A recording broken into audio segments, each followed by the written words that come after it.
Hello, everybody, and welcome back to my channel. I'm Alexa, for those of you who are new, and for those of you who are returning, thank you so much. And my new subscribers, hello, and thanks a lot for taking the time to add me to your entertainment day. And also, I really appreciate your support. Today's topic of conversation is you had a dream. Before you were ready to retire, you had a dream. Everybody does. Fairy tale, dream, whatever you want to call it, but you had a dream. And now that you're retired, you go through different periods after retirement. Just sort of sit around and think, oh, God, I don't have to go anywhere anymore. Nobody demands my time. And then you transition into I'm useless. I have nothing to do with my time. This is boring. I need to do something else with my life. And you forget about those dreams that you had. You may have wanted to climb a mountain, sail around the world. Fantastical dreams perhaps, but still, they were dreams that you had, something that you wanted to do with your time and your life. So you have to excuse me. I think I'm catching a cold. I'm not sure. Weather sucks, but you need to now reevaluate those dreams and put them into reality. And in doing that, you may now, once you've hit the real world, think, oh God, I can't afford to do that. With the changing times in the world economy at the moment, I better not spend my money. I better not do this. I better not do that. But there are tiny dreams that we had, small dreams that could be done perhaps locally, or for inexpensive amounts of money. Or maybe you had a dream about learning a language, or learning to cook, or taking up some sort of hobby or whatever. So instead of sitting around thinking about it, start researching it. Start making an initiation into getting to the point of actually doing it. Because that's what's one of the things that we tend not to do, is we tend to have dreams and then not sort of research how you would go about fulfilling those things. I mean, in my instance, when I had a sort of a forced retirement when I was 61, 62, I think it was, I can't remember. I used to own an international catering company, and with that, I used to travel all over the world, and my days were sometimes, 18, 19, 20 hours a day, and it was physically demanding, and my knees went, and I needed knee replacement. I needed both my knees replaced. So, for me, it was no longer possible to do my work, so I was forced into retirement. And then, it took a couple of years to get the knees replaced. I needed both of them done to get them replaced, and to recover from that and to get back into it. And then you realize, yeah, no, that's just too much. And of course, a couple of years into my knees being replaced, then it's sort of like my hips started to hurt, so and I had needed both my hips replaced. So climbing Mount Kilimanjaro wasn't just not in the cards. So these are sort of things that you have to then reevaluate what it is you wanted to do. And for me, I wanted a chateau. I mean, I was in the catering business, and I thought, well, I often worked for people who had chateaus, and they did big events in their outbuildings. They have barns and stables and things that they turned into events, venues, and did weddings and parties and whatever. And I thought, I can do this. This is for me. But for those of you who are new and don't know, I'm single. I've never been married, so don't have a huge family entourage to fall back on, or have anybody to help. So it's sort of a solo gig for me. And at the time, the only other one that I could call upon was my sister, because she was in the same boat, didn't have family, so on and so forth. She was divorced, but no family. And but she was not thrilled about the whole idea of moving to France and being in a chateau. She didn't speak the language. She didn't want to leave the States, and so on and so forth. That's not it's not a thing anymore. The rats are all fleeing the ship over there now too. So, and I've been deported, so, my choice was made for me. So, but my sister is a little nervous now, but she's more inclined to want to be out of the States. So, yeah, so she's on board, but she's still not on board with the whole chateau thing. She's a, yeah, no. I don't want that responsibility or whatever. So that dream for us needs to be redefined. And, I still want to do stuff with my life, and that does not entail gardening. My sister is perfectly happy to grow tomatoes and drive around on a golf cart and survey her surroundings. Me, I want to do stuff. I like to entertain. I like to, I like stuff going on. So I'm still, want to do something that, involves putting on parties, and doing stuff like that. So that's still, on the cards for me, but now it has to be redefined. The chateau thing is off the table. So now you have to scale that down to something else, maybe, a property with a barn or some tiny little outbuilding, or, somewhere where you can put up a tent, you can do events or music events or something. But what my point of the whole thing is you had a dream, no matter what your dream was. Maybe you wanted to write a book.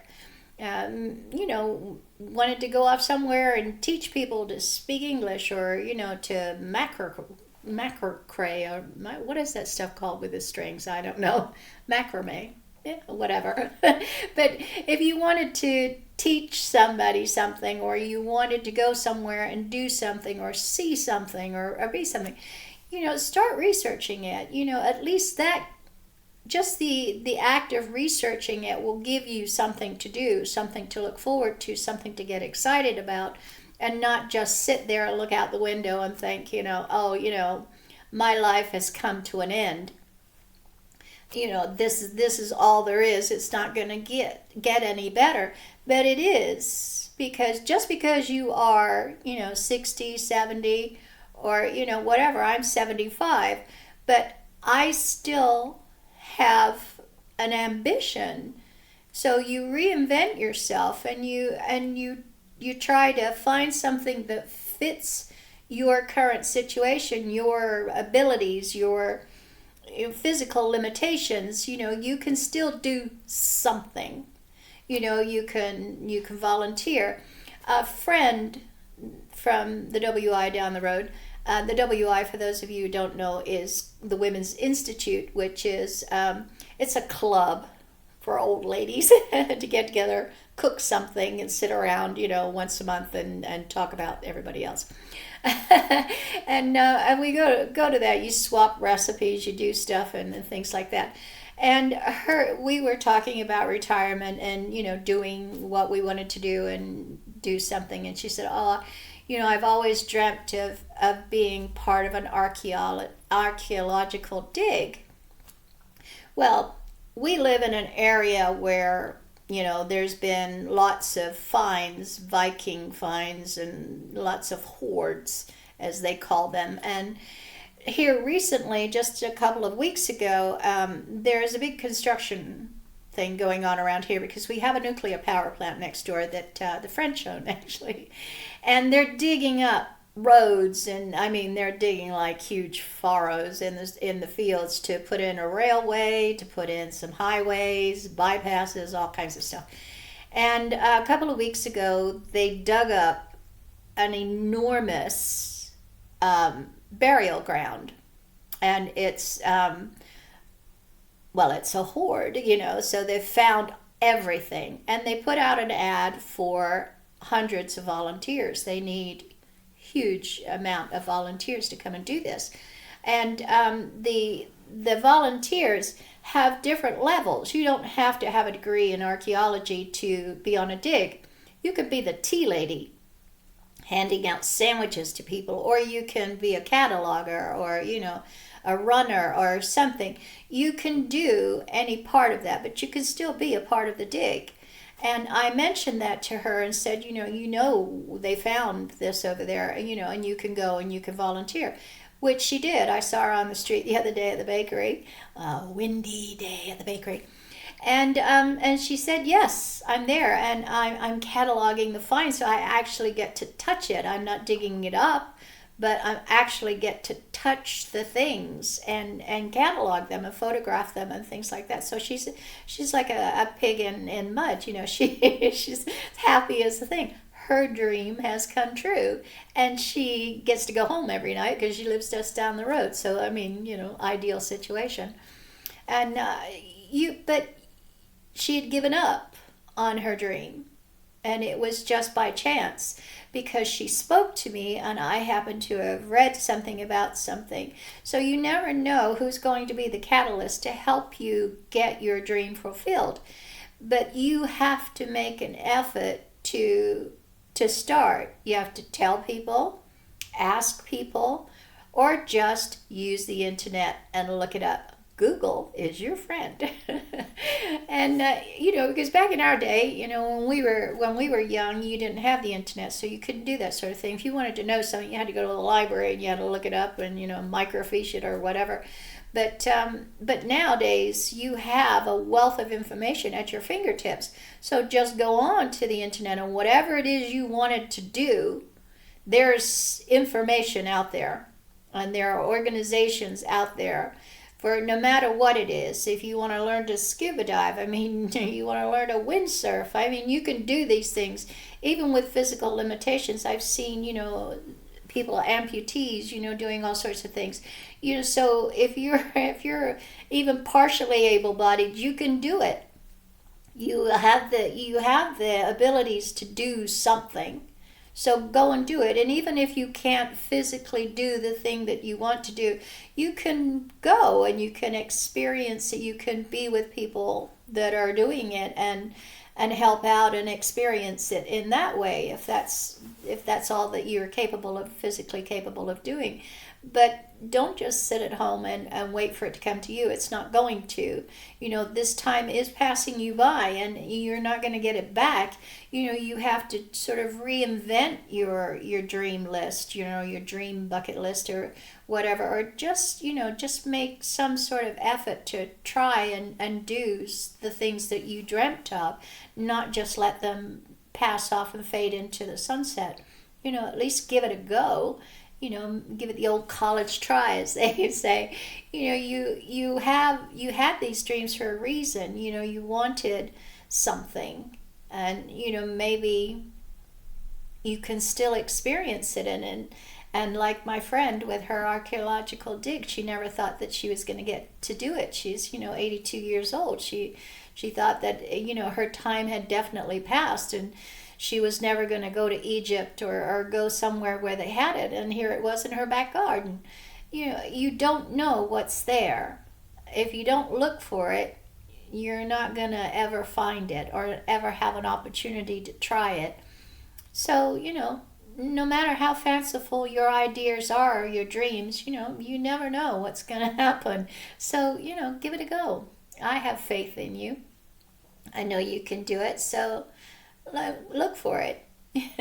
But I think that's pretty much all I can preach about today.